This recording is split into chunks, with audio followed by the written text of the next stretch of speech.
Halo sahabat Upscape dan sahabat Asbidan, perkenalkan, saya Mona Melisa, salah satu tutor Upscape Indonesia.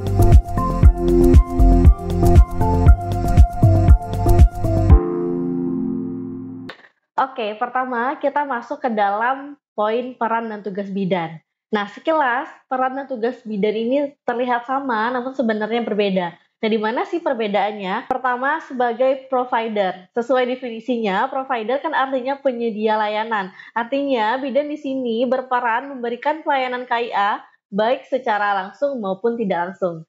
Kedua, sebagai pendidik, di mana bidan memberikan pendidikan kesehatan kepada kelompok keluarga beresiko tinggi, kepada kader kesehatan, tentunya dengan tujuan untuk meningkatkan KIA. Nah, pendidik ini juga bisa termasuk ketika bidan menjadi seorang dosen, ketika bidan mengajar di kampus, nah itu juga termasuk bidan berperan sebagai pendidik. Ketiga, bidan sebagai pengelola, di mana bidan juga berperan merencanakan, mengorganisasi, menggerakkan, dan mengevaluasi pelayanan KIA baik secara langsung maupun tidak langsung. Nah, biasanya kalau bidan pengelola ini terlihat ya ketika bidan itu punya praktik mandiri sendiri ataupun bidan tersebut sebagai bidan koordinator di sebuah puskesmas dan juga bidan desa. Nah, itu termasuk bidan sebagai pengelola.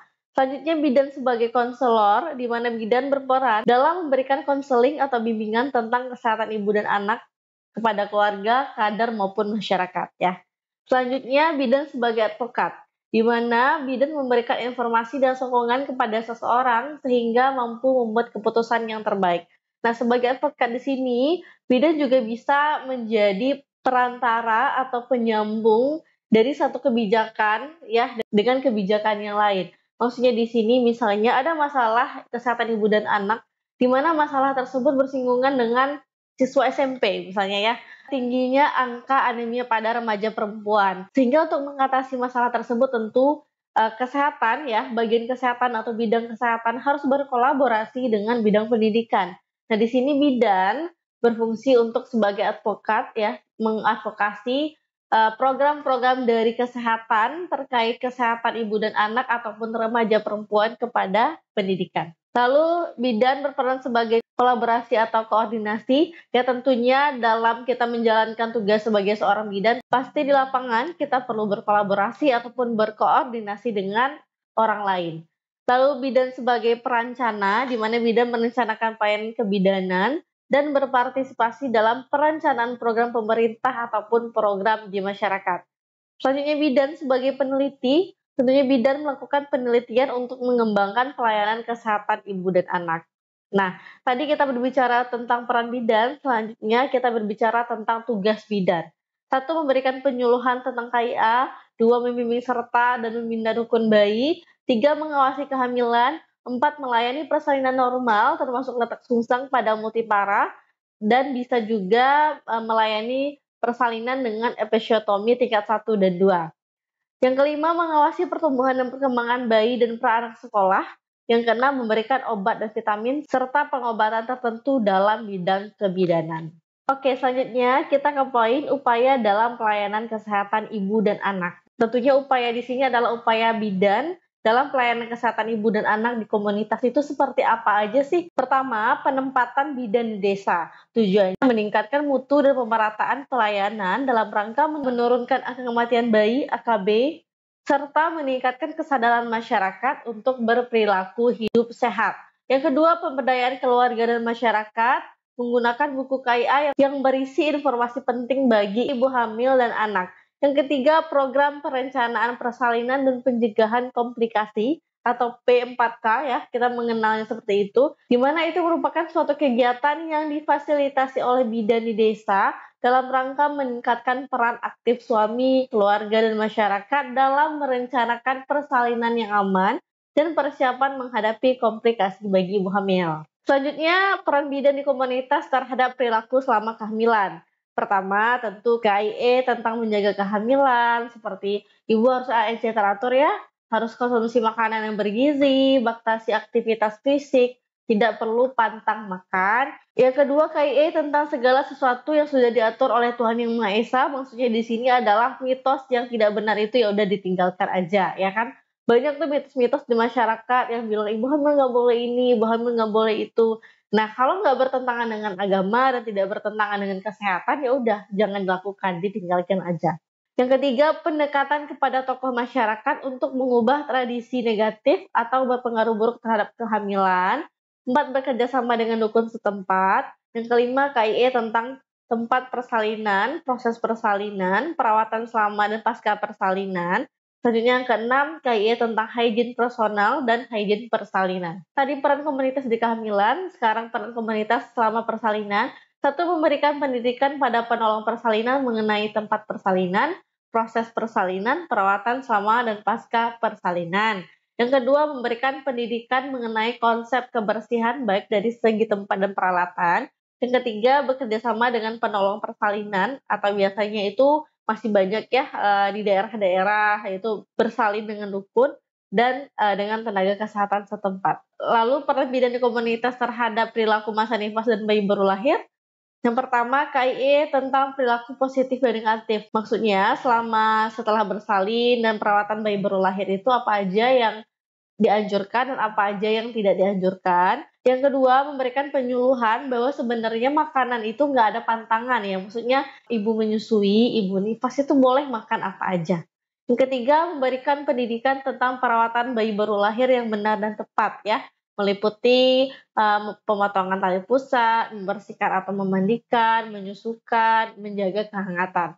Lalu yang keempat, memberikan penyuluhan pentingnya pemenuhan gizi selama pasca bersalin bayi dan balita. Oke, selanjutnya kita akan bahas perbedaan dari apa sih bidan desa itu bagaimana, bidan koordinator, bidan D5, serta bidan praktek swasta. Nah, di sini semuanya teman-teman udah bisa lihat ya bahwa ada tabel yang membagi beberapa perbedaan dari bidan tersebut. Pertama, tentang bidan desa, gimana tentu pelayanannya itu di desa. Dan kalau bidan desa itu di dalamnya itu terdapat multidisiplin ya, maksudnya di sana nggak hanya soal kebidanan aja, tapi juga tentang ilmu kesehatan masyarakat, kedokteran, sosial, psikologi, komunikasi, dan lain-lain. Gak jarang masyarakat desa itu pergi berobatnya itu justru ke bidan. Karena memang di daerah-daerah terpencil barangkali belum ada dokter ya, pemerataan ketenaga kesehatan juga belum terlalu bagus, sehingga banyak bidan melayani pengobatan biasa gitu. Nah, lalu dalam memberikan pelayanan di desa, bidan tetap berpedoman pada standar dan etika profesi yang menjunjung tinggi harkat dan martabat manusia tentunya. Dan dalam memberikan pelayanan, bidan senantiasa memperhatikan dan memberikan penghargaan terhadap nilai-nilai yang berlaku di masyarakat tersebut selama nggak merugikan ya, dan tidak bertentangan dengan prinsip kesehatan. Lalu bidan di desa tentunya membuat laporan kegiatan bidan setiap bulan dan diserahkan kepada bidan koordinator pada saat bidan desa melakukan tugasnya ke puskesmas. Nah, itu bidan desa. Gimana kalau bidan koordinator? Nah, bidan koordinator atau BIKOR, bidan di puskesmas, atau di Dinas Kesehatan Kabupaten atau Kota yang karena kemampuannya mendapat tanggung jawab membina bidan di wilayah kerjanya baik secara perorangan maupun berkelompok ya. Jadi memang kalau bidan desa itu memang untuk masyarakat, kalau bidan koordinator justru melit atau memimpin bidan-bidan di wilayah kerja tersebut ya, di puskesmas tersebut. Misalnya ada 10 bidan dan dialah yang bertanggung jawab dalam pengelolaan sumber daya bidannya gitu ya. Tugas pokok dari bidan koordinator ini tentunya melaksanakan pemantauan dan evaluasi kinerja bidan di wilayah kerjanya, melakukan koordinasi lintas program dan lintas sektor, membina hubungan kerja bidan dalam tatanan organisasi puskesmas maupun hubungannya dengan organisasi dinas kesehatan kabupaten ataupun kota, serta organisasi profesi yang berkaitan dengan tugas dan fungsi bidan. Selanjutnya bidan D5. Bidan D5 ini merupakan sistem standarisasi kualitas pelayanan bidan praktek swasta. Bidan D5 melambangkan pelayanan berkualitas dalam kesehatan reproduksi dan keluarga berencana yang berlandaskan kasih sayang, sopan santun, ramah tamah, sentuhan yang manusiawi, terjangkau dengan tindakan kebidanan sesuai standar dan kode etik profesi. Bidan D5 ini merupakan simbol atau gelar kali ya, atau semacam gelar kepada bidan yang mampu memperoleh standar yang bagus gitu. Jadi misalnya nih bidan praktek swasta itu kan banyak misalnya di suatu wilayah, di suatu kecamatan misalnya. Jika ada bidan praktek swasta yang mampu memperoleh standar itu, maka dia disebut dengan bidan D5. Nah, standar itu tentunya dibuat atau disusun oleh Ikatan Profesi Bidan itu sendiri. Lalu bidan praktek swasta tentunya bidan yang memiliki pelayanan kesehatan mandiri gitu ya. Jadi wewenangnya melakukan pelayanan kebidanan, pelayanan keluarga berencana, serta kesehatan masyarakat. Selanjutnya kedudukan sebagai seorang Bikor, tentunya Bikor Puskesmas berkedudukan di Puskesmas, Bikor Kabupaten berkedudukan di Dinas Kabupaten Kota, Bikor Puskesmas bertanggung jawab terhadap pengelola program KIA Puskesmas dan Kepala Puskesmas, sedangkan Bikor Kabupaten bertanggung jawab terhadap pengelola dan penanggung jawab program KIA di Dinas Kesehatan ataupun Kabupaten Kota. Lanjut, kita ke manajemen kebidanan komunitas, di mana satu namanya perencanaan. Jadi di komunitas itu tentu kita punya perencanaan, di mana mengenal yang namanya long term planning atau rencana yang panjang, medium range planning, pertengahan rencana, short range planning, ya plan atau rencana yang dalam waktu jangka pendek, di mana itu 1 tahun.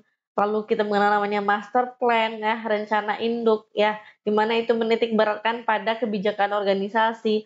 Lalu kita juga ada yang namanya operational planning, rencana operasional, ada day to day planning, ada strategic planning, ada tactical planning, ada comprehensive planning dan integrated planning. Jadi banyak istilah-istilah di mana intinya di sini kita bisa menyusun, merencanakan segala sesuatunya sebaik mungkin, baik itu jangka pendek maupun jangka panjang. Yang kedua, perorganisasian, lalu kita ke pelaksanaan, monitoring, dan evaluasi. Itulah manajemen kebidanan komunitas. Nah, itulah video pembelajaran tentang kebidanan komunitas. Jangan lupa like, comment, and subscribe YouTube Upscape Indonesia. Sampai jumpa!